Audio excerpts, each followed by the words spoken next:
ఎన్నికల సమయంలో ఒకప్పుడు రాజకీయ పార్టీలు తమకు ఓటు వేయాలి, తమ విధానాలు ఇవి, తాము సాధించిన విజయాలు ఇవి, తాము అధికారంలో ఉంటే తాము చేసినవి ఇవి, ఇలా పాజిటివ్ క్యాంపెయిన్ చేసుకునేవి.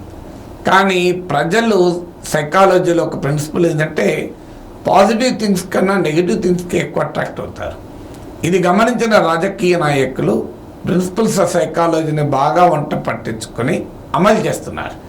అమలు చేయడం ద్వారా నెగిటివ్ సైకాలజీని వాడుతూ తమకు ఓటు వేయమని చెప్తలేరు, తమ ప్రత్యర్థులకు ఎందుకు ఓటు వేయకూడదు చెప్తున్నారు. అందువల్ల అడ్వర్టైజ్మెంట్లలో కూడా రాజకీయ ప్రత్యర్థుల్ని అవమానించే విధంగా అడ్వర్టైజ్మెంట్స్ ఇవ్వడం అనేది ఒక కొత్త ట్రెండ్. ఇటీవల కాలంలో దిగజారిన రాజకీయ డిస్కోర్స్కి ఇండికేషన్. ఇప్పుడు ఇదే విషయం సుప్రీంకోర్టు దాకా పోయింది. బెంగాల్లో తృణమూల్ కాంగ్రెస్ను పైన బీజేపీ ఇచ్చిన అడ్వర్టైజ్మెంట్ల పైన హైకోర్టు ఇప్పటికే ఆదేశాలు ఇచ్చింది. దానిపైన బీజేపీ సుప్రీంకోర్టుకి వెళ్ళింది. తృణమూల్ కాంగ్రెస్ ఎన్నికల కమిషన్ కూడా వెళ్ళింది. ఎన్నికల కమిషన్ బీజేపీకి సమాధానం చెప్పమని నోటీస్ కూడా ఇచ్చింది. ఇందులో సుప్రీంకోర్టు ఒక కీలకమైన వ్యాఖ్య చేసింది.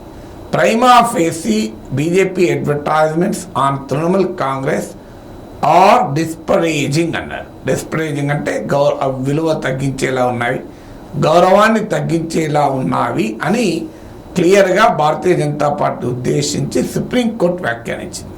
ప్రధానమంత్రి నరేంద్ర మోడీ వ్యాఖ్యలపైన ఇప్పటికే సుప్రీంకోర్టు జేపీ నడ్డాకు నోటీస్ ఇచ్చింది. ఇది పద్ధతి కాదు ఈ రకమైన డిస్కోర్స్ అని. సో ఇవాళ మరొకసారి చెప్పింది, మీరు ఇచ్చే అడ్వర్టైజ్మెంట్లలో మీ గురించి మీరు ఎంత గొప్ప అయినా చెప్పుకోండి, మీ ప్రత్యర్థి పార్టీ పైన ఇలా అవమానకరంగా అడ్వర్టైజ్మెంట్లు ఇచ్చే అధికారం మీకు లేదు.